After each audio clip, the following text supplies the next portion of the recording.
Mr. President, magandang hapon. Good afternoon. Okay, let's go to agri, no? And agriculture. Yes. So I understand that your desire is to lower prices of food, right? So are you inclined to approve additional import volumes for rice, chicken, sugar to bring down prices? And if you have any volume, indicative volume that you're looking at? It has been used, importation has been used as a price stabilization measure. I don't think that is the primary reason for the importation that we'll do now. As a matter of fact, we are going to try. No, I think we will do it in the Department of Agriculture to boost production of rice and corn in the coming 2 quarters, hanggang Pasko, until after Christmas. Again, because there are several reasons for that. The reasons because we would prefer not to import. We would prefer to import as little as possible. So we should increase our own production of rice and corn. Corn especially became very important because the feed wheat that we were importing, na-cut off ang supply natin. So we have to substitute it with corn. This season, the corn growers were able to come together and provide sufficient feed for the broiler production.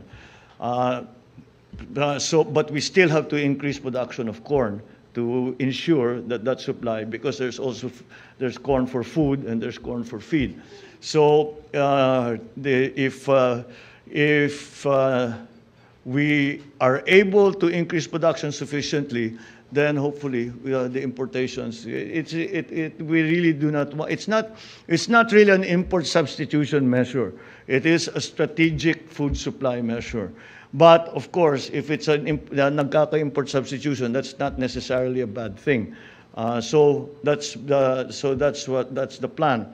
Ang sa protein side, yun medyo tayo pilit tayo because when it comes to pork, yung ASF talaga natin hindi natin makontrol for various reasons. So we still have to import a lot of the pork products, not necessarily but on the broiler side, for the chicken production, broiler production, we will also still have to import because nagka-problema na naman tayo sa feed. Nagkaka-problema na naman tayo sa food supply nung mga and yung production natin is not sufficient again. And that's why this is really the reason. If you look at it, our production is not sufficient in palay, it's not sufficient in corn, it's not sufficient in livestock, it's not sufficient in fisheries. That is why I made agriculture the highest priority of everything that we are doing. Because you cannot build a strong economy unless you have a foundation of a robust agricultural sector, which assures food supply, even in emergencies. And that's what we're working towards. Yan yung mga long term. Yung mga short term, yung sinasabi ko, increase production for the rest of the years, habulin natin yung last planting for this year. They will mill siguro, they'll harvest soon, they will harvest towards the end of the year, they'll mill soon after that. So baka mahabol natin yung food supply problem doon.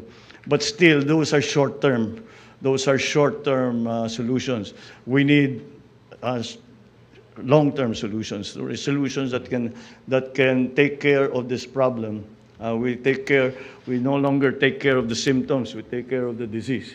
And that's what we are trying to do in agri. We have a ways to go. There are elements kasi ng value chain na nandyan eh. Pero they're not part of a process. They exist standalone sila lahat. So diyan ang gusto natin gawin, buuhin natin 'yon. Para may savings yan eh. When you vertically integrate, to use the technical term, when you vertically integrate, ang daming savings all along the line. And that's hopefully gets to the point that we can retail these agricultural products at a good price that's affordable to people.